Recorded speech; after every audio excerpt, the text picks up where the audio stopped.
नमस्कार दोस्तों, स्वागत है आप सभी का आपके अपने YouTube एजुकेशनल चैनल सफल स्टडीज पर। तो आज की इस वीडियो में हम बात करने वाले हैं कक्षा 10 के विषय भूगोल के इकाई 1 का प्राकृतिक संसाधन अर्थात भूमि संसाधन, क्योंकि इस अध्याय में भूमि संसाधन के बारे में विस्तृत चर्चा की गई है। तो इससे पहले के वीडियो में यानी भूमि संसाधन के पार्ट 1 में हमने आपको भूमि संसाधन, भूमि निर्माण और भूमि निर्माण के जो कारक हैं उन्हें स्पष्ट किया था और आपको अच्छी तरह से समझाने का प्रयास किया था। जिन लोगों ने पार्ट 1 देखा है उसे पूरी अच्छी तरह से समझ आ गई होगी कि भूमि संसाधन क्या है और भारत में भूमि संसाधन के भौतिक स्वरूप कौन कौन से हैं और मृदा निर्माण कैसे होता है, इनमें सहायक कारक कौन कौन से हैं। जो लोग पार्ट 2 पर डायरेक्ट आ गए हैं वो पार्ट 1 जाकर ज़रूर देख ले, क्योंकि भैया यदि आप पार्ट 1 देखते हैं तो आपको जल्दी से समझ आने वाली है और आपको अच्छा लगेगा कि हाँ, मैं एक सीरीज से पढ़ाई कर रहा हूँ। तो आज के इस वीडियो में हम क्या पढ़ने वाले हैं, चलिए इसकी बात करते हैं। आज के इस वीडियो में दोस्तों हम मृदा के प्रकार एवं वितरण को स्पष्ट करने वाले हैं कि भारत में मृदा के कौन कौन से प्रकार पाए जाते हैं और वो भारत के किन किन क्षेत्रों में पाए जाते हैं, उसका निर्माण किस तरह से हुआ है, उसकी कुछ विशेषताओं का अध्ययन करते हुए हम जानेंगे कि उनमें किन किन फसलों का उत्पादन किया जाता है। उन सभी मृदाओं में से एक है जलोढ़ मृदा, दूसरा काली मृदा, तीसरा लाल एवं पीली मृदा, चौथा लेटेराइट मृदा, पांचवा मरुस्थलीय मृदा और छठा पर्वतीय मृदा। तो चलिए बिना टाइम वेस्ट किए शुरू करते हैं जलोढ़ मृदा के बारे में जानना। तो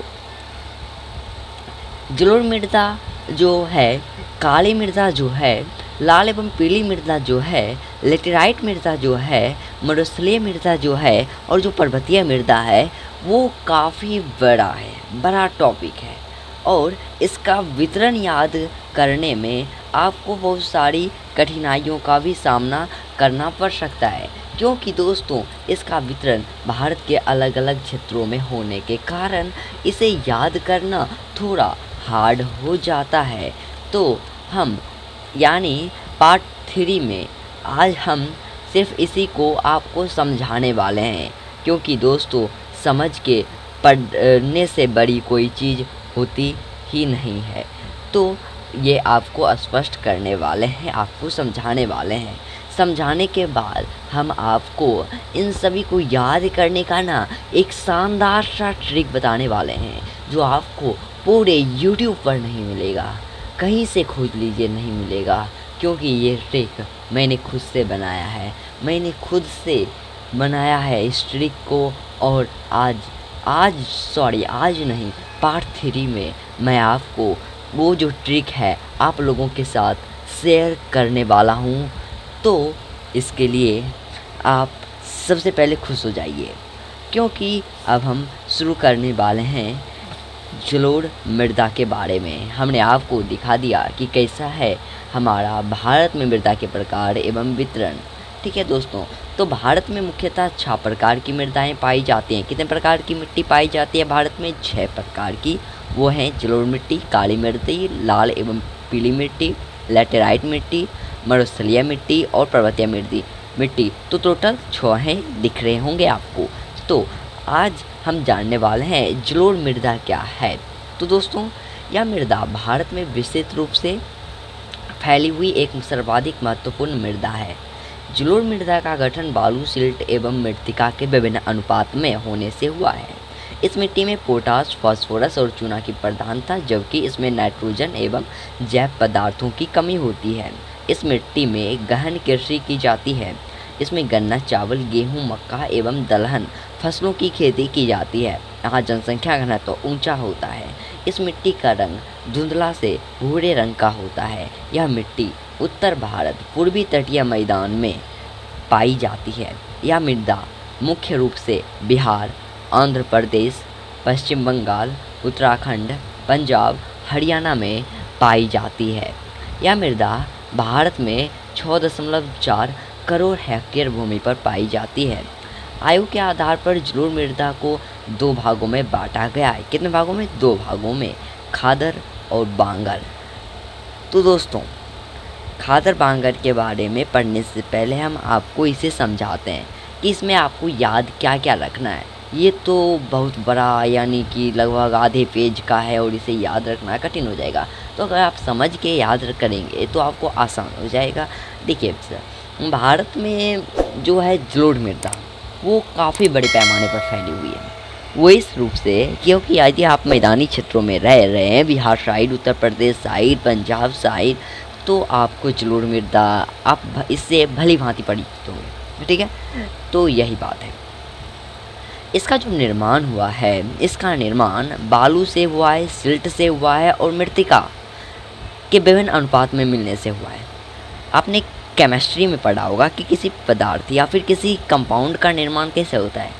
किसी कंपाउंड का निर्माण होता है किसी 2 या 2 से अधिक तत्वों के निश्चित अनुपात में मिलने से। तो उसी तरह इस मिट्टी यानी किसी भी मिट्टी का, चाहे वो जलोढ़ मिट्टी हो या फिर काली मिट्टी हो या फिर कोई और मिट्टी हो, तो जलोढ़ मिट्टी का भी गठन एक निश्चित अनुपात में मिलने से होता है। और वो किन किन चीज़ों के मिलने से होता है? तो वह है बालू, सिल्ट एवं मृत्तिका, यानी बालू, सिल्ट एवं मृत्तिका के निश्चित अनुपात में मिलने से जलोढ़ मिट्टी का गठन होता है। यहाँ तक क्लियर है? जिन्हें क्लियर नहीं है, क्लियर है? देख लीजिए। हाँ, सबका क्लियर है? कमेंट्स तो अच्छे आ रहे हैं। तो आगे बढ़ते हैं।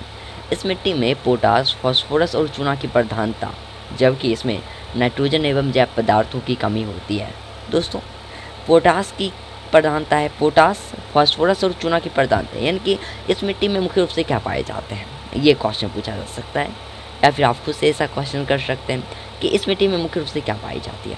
इस मिट्टी में मुख्य रूप से पोटास, फास्फोरस और चूना की प्रधानता, यानी कि पोटास, फास्फोरस और चूना पाए जाते हैं। और इसमें क्या नहीं पाए जाते हैं? तो इसमें नाइट्रोजन और जैव पदार्थ जो है वो नहीं के बराबर पाए जाते हैं, कमी होती है। क्लियर है? हाँ, क्लियर है। चलिए आगे बढ़ते हैं। इस मिट्टी में गहन कृषि की जाती है। गहन कृषि का मतलब हुआ कि भैया हम एक ऐसी तरह की खेती करेंगे कि जो अपने परिवार का भरण पोषण भी करेंगे और इतना ज़्यादा फसल का उत्पादन करेंगे कि हम जो है अपनी अन्य आवश्यकता, जैसे कि शिक्षा, स्वास्थ्य, फ्रिज खरीदेंगे, भैया बल्ब लगाएंगे, अच्छा मकान बनाएंगे। तो यह गहन कृषि के कारण ही ये संभव हो सकती है यदि आप कृषि पर निर्भर हैं। तो इसमें जो है गन्ना, चावल, गेहूँ, मक्का एवं दलहन फसलों की खेती की जाती है। किससे फसलों की खेती की जाती है? तो गन्ना की खेती की जाती है, चावल, गेहूँ, मक्का एवं दलहन फसलों की खेती की जाती है। याद कर लीजिएगा कौन कौन से फसल उगाए जाते हैं जलोढ़ मृदा में। तो जलोढ़ मृदा में गन्ना, चावल, गेहूँ, मक्का और दलहन फसलों मतलब दाल, जैसे कि चना हो गया, मूंग हो गया, अरहर हो गया, खेसारी हो गया। अरे दाल तो अनेक प्रकार के होते हैं, ठीक है। तो इन सभी फसलों की खेती की जाती है। जलोढ़ मृदा में अधिक से अधिक जनसंख्या निवास करती है, जिस कारण यहाँ जनसंख्या घनत्व तुच्छ होता है। अधिक से अधिक जनसंख्या निवास करने का कारण है कि यहाँ पर हमें पीने योग्य पानी नदियों के किनारे आसानी से मिल जाते हैं। फसलों का उत्पादन बड़े पैमाने पर होता है, खाद्यान्न की प्राप्ति हमें हो जाती है और फिर यहाँ पर हमें आवागमन यानी परिवहन की सुविधा काफ़ी उच्च स्तर की मिल जाती है। पर्वतीय इलाकों और जो अन्य इलाके हैं, पठारी इलाके, उन सभी के तुलना में, ठीक है। तो यहाँ पर उसके बाद जो जलोढ़ मिट्टी है उसका रंग कैसा होता है? जलोढ़ मिट्टी का रंग धुंधला से भूरे रंग का होता है। यह मिट्टी भारत में कहाँ पाई जाती है? तो यह मिट्टी भारत में उत्तर भारत, पूर्वी तटीय मैदान में पाई जाती है। और भारत के किन किन राज्यों में पाई जाती है? तो यह मिट्टी भारत के बिहार, आंध्र प्रदेश, पश्चिम बंगाल, उत्तराखंड, पंजाब, हरियाणा में पाई जाती है। भारत में इसका विस्तार लगभग 6.4 करोड़ हेक्टेयर भूमि पर है, ठीक है। तो यही था, ज़्यादा रटने की ज़रूरत नहीं है, समझ के पढ़िए। छोटा है, हाफ पेज है, लेकिन भैया ये जो है ना ऑब्जेक्टिव में आपको बहुत ज़्यादा काम देने वाला है। और जब क्वेश्चन पूछेगा इतना बड़ा पेंसिल लिख देगा, कोई बोल देगा कि जलोढ़ मिट्टी के बारे में बताइए, तो इतना अगर आप बोल देंगे तो उसका मन खुश हो जाएगा और जो एग्जामिनर है वो आपको ज़्यादा से ज़्यादा मार्क्स देने की कोशिश करेंगे कि भैया हाँ इसने पढ़ाई की है। तो आयु के आधार पर जलोढ़ मृदा कितने प्रकार के होते हैं? तो आयु के आधार पर जलोढ़ मृदा 2 प्रकार के, खादर, बांगर। चलिए खादर और बांगर के बारे में जान लेते हैं। जिन लोगों ने क्लास 8 में पढ़ा होगा मन लगा के, वो तो अच्छी तरह जानते होंगे कि खादर और बांगर क्या है। खादर और बांगर के बारे में यहाँ चलिए जानते हैं। खादर के बारे में है कि नई जलोढ़ मृदा खादर कहलाती है। खादर में बालू एवं मृत्तिका की महीन कणों का मिश्रण होता है, यानी खादर जो है वो बालू एवं मृत्तिका के छोटे छोटे कणों से मिलकर बने होते हैं, जिस कारण यह काफ़ी उपजाऊ भी होती है। बांगर के बारे में चलिए जानते हैं। बांगर जो है वो खादर की जस्ट अपोजिट होता है, यानी पुरानी जलोढ़ मृदा को बांगर कहा जाता है।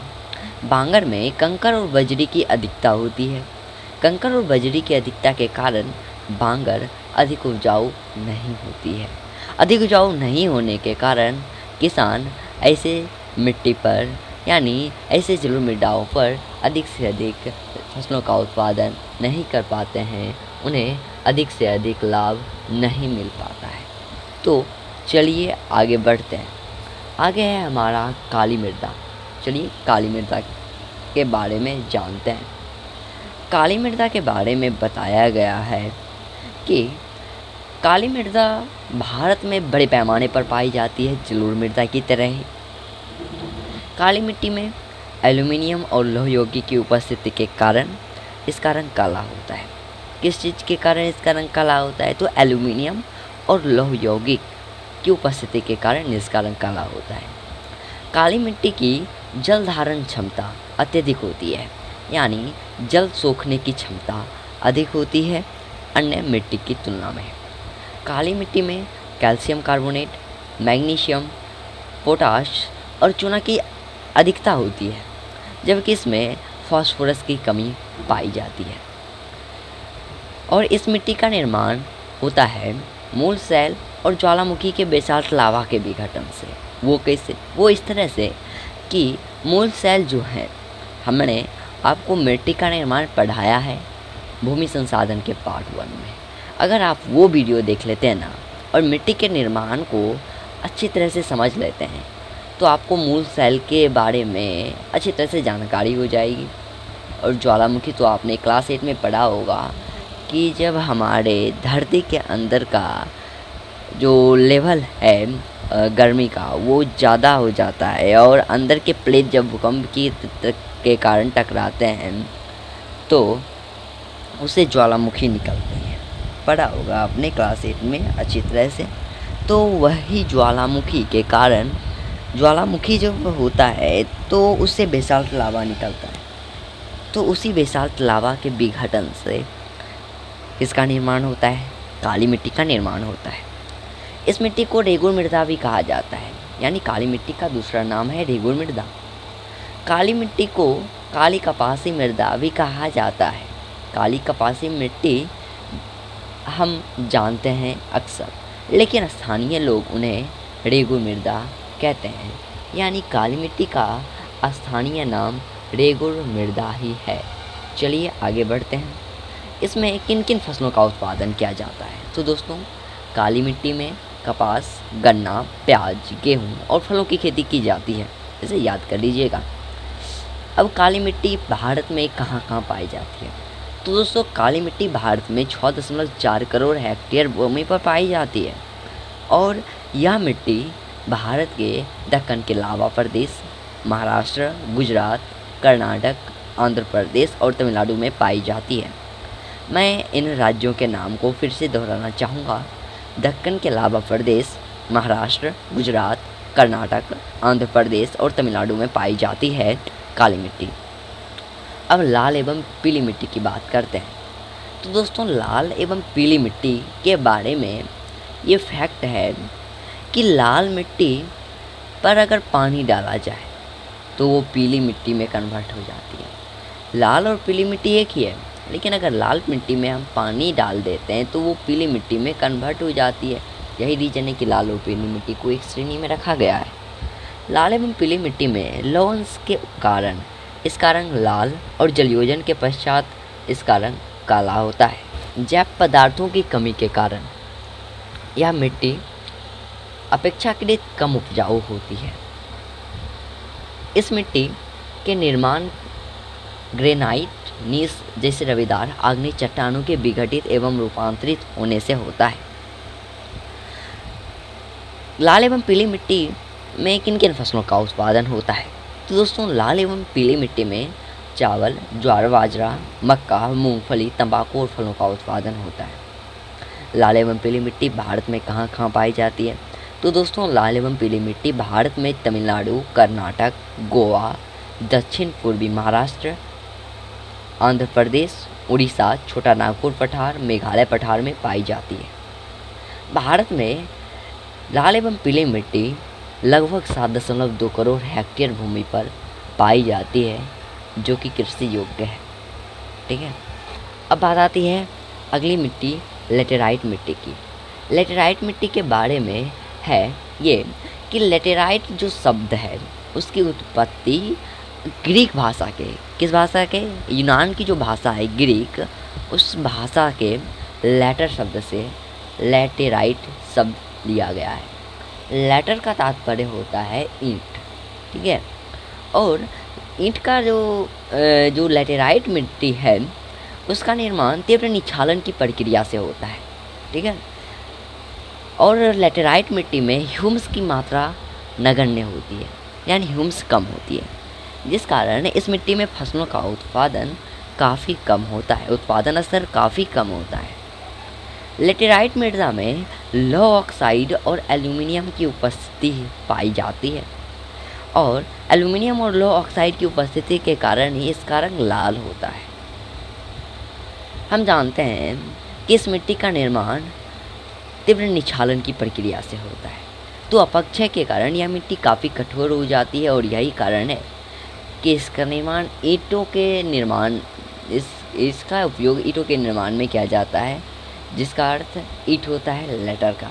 ठीक है, यही रिलेशन है, समझ गए होंगे। तो इस प्रकार की मिट्टी का निर्माण ऊंचे क्षेत्रों में उच्च तापमान के जलवायु में होता है। अधिक भारी वर्षा होने के कारण ऊंचे सपाट अपरदित सतहों पर ये मिट्टी खासकर पाई जाती है, क्योंकि वहाँ पर अधिक तापमान होता है और वहाँ पर तीव्र निक्षालन की प्रक्रिया होती है। तो इसमें ह्यूमस की मात्रा नगण्य होती है, जिस कारण इसमें रासायनिक खाद और अन्य उर्वरकों का प्रयोग कर यहाँ पर चाय, कहवा, काजू इत्यादि की खेती की जाती है। कितनी फसलों की खेती की जाती है? चाय, कहवा, काजू की मुख्य रूप से खेती की जाती है। तो अब भारत में लेटेराइट मृदा के वितरण को हम स्पष्ट करेंगे। तो भारत में लेटेराइट मृदा का विस्तार लगभग 1.3 करोड़ हेक्टेयर भूमि पर है। कितने भूमि पर है? 1.3 करोड़ हेक्टेयर भूमि पर है। जो लेटेराइट मृदा है उसका विस्तार भारत के कर्नाटक, केरल, तमिलनाडु, मध्य प्रदेश, उड़ीसा और असम की पहाड़ियों में है। इसके अलावा कर्नाटका, केरला और तमिलनाडु में चाय एवं कहवा की खेती भी की जाती है। आंध्र प्रदेश, केरल और तमिलनाडु में काजू की भी खेती की जाती है। चलिए आगे बढ़ते हैं मरुस्थलीय मृदा की तरफ। तो मरुस्थलीय मृदा और पर्वतीय मृदा, इसके बारे में कोई ख़ास जानकारी हमारे सिलेबस में उपलब्ध नहीं कराई गई है, इसलिए दोस्तों ये थोड़ा छोटा टॉपिक लग रहा है। मरुस्थलीय मृदा और पर्वतीय मृदा तो छोटा है, तो चलिए फिर भी देख लेते हैं। मरुस्थलीय मृदा का जो विकास है वो लंबी शुष्क ऋतु, अल्प वर्षा, ह्यूमस रहित बलुई मिट्टी वाले क्षेत्रों में होता है। मरुस्थलीय मृदा का विस्तार। मरुस्थलीय मृदा में रासायनिक अपक्षय अत्यंत सीमित होता है। इस मिट्टी का रंग लाल या हल्का भूरा होता है। इस मिट्टी का रंग लाल या हल्का भूरा होता है। इस मिट्टी का इस प्रकार की मृदा पश्चिमी राजस्थान, सौराष्ट्र, कच्छ, पश्चिमी हरियाणा और दक्षिणी पंजाब में पाई जाती है। इस मिट्टी में सिंचाई की व्यवस्था कर कपास, चावल, गेहूँ का भी उत्पादन किया जा सकता है।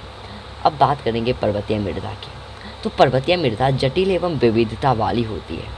पर्वतीय क्षेत्रों में प्रायः भू आकृतिक, वानस्पतिक एवं जलवायिक दशाओं में पर्याप्त जटिलता एवं विविधता के कारण यहाँ एक ही प्रकार के बड़े बड़े क्षेत्र नहीं मिलते हैं। ये मृदा अम्लीय एवं ह्यूमस रहित होते हैं। इस प्रकार की मृदाएं प्रायः पर्वतीय और पहाड़ी क्षेत्रों में पाई जाती हैं। इसके ढलानों पर फलों के बागान एवं नदी घाटी में चावल एवं आलू का उत्पादन किया जाता है। तो दोस्तों, उम्मीद है कि आपको भारत में पाई जाने वाली 6 प्रकार की मृदाएं स्पष्ट रूप से समझ आ गई होगी। जिन लोगों को अभी भी डाउट है वो कमेंट सेक्शन में जा कर के पूछ सकते हैं। हम आपके डाउट को सॉल्व करने का पूरा प्रयास करेंगे। हाँ, करेंगे पूरा प्रयास। तो आपको जलोढ़ मृदा, काली मिट्टी और लाल एवं पीली मिट्टी समझ आ गई होगी। लेटेराइट मिट्टी भी समझ आ गई होगी। मरुस्थलीय मिट्टी भी समझ आ गई होगी। पर्वतीय मिट्टी भी समझ आ गई होगी। और पार्ट 1 में हमने आपको मृदा निर्माण के कारक और भूमि संसाधन के बारे में, मृदा के बारे में पूरी तरह से समझा दिया है। तो अगले जो पार्ट 3 वीडियो आने वाले हैं उसमें हम आपको भूमि उपयोग के बारे में बताने वाले हैं। लेकिन दोस्तों, भूमि उपयोग को बताने से पहले इन सभी मृदाओं के जो मृदा के जो इतने भरे 4-3 पेज के हैं, तो इसे याद करने का एक शानदार ट्रिक उपलब्ध कराने वाले हैं जो आपको पूरे यूट्यूब पर नहीं मिलेंगे, क्योंकि ये ट्रिक मैंने खुद से बनाया है। तो कल का क्लास आप मिस मत कीजिएगा, यानी भूमि संसाधन का पार्ट 3 मिस मत कीजिएगा। तो ये सब हम आपको कल कराने वाले हैं। उम्मीद करता हूँ कि आपको ये वीडियो अच्छी लगी होगी। यदि आप लोग को ये वीडियो अच्छी लगी हो तो आप इस वीडियो को लाइक ज़रूर करें। और हाँ दोस्तों, आप वीडियो को रोक करके आप अपना नोट भी तैयार कर सकते हैं हमारी इस वीडियो से। तो जिन लोगों को ये वीडियो अच्छी लगी हो वो लाइक ज़रूर करें। और अगले वीडियो पाने के लिए आप इस चैनल को सब्सक्राइब कर सकते हैं। और हाँ, अपने सहपाठियों के साथ इस वीडियो को ज़रूर शेयर करें ताकि वो भी इस सीरीज का लाभ उठा सके, वो भी अपने 10th की तैयारी कर सके, भूमि संसाधन उन्हें भी अच्छी तरह से समझ आ सके। तो इससे पहले की जो वीडियो है हमने आपको बताया है संसाधन जो इकाई 1 है, जो मेन इसका है, वो भी आपको वीडियो के डिस्क्रिप्शन में उसका भी लिंक मिल जाएगा। तो आप उसे ज़रूर एक बार चेक करें। तो आज के लिए बस इतना ही। मिलते हैं अगले वीडियो में। धन्यवाद।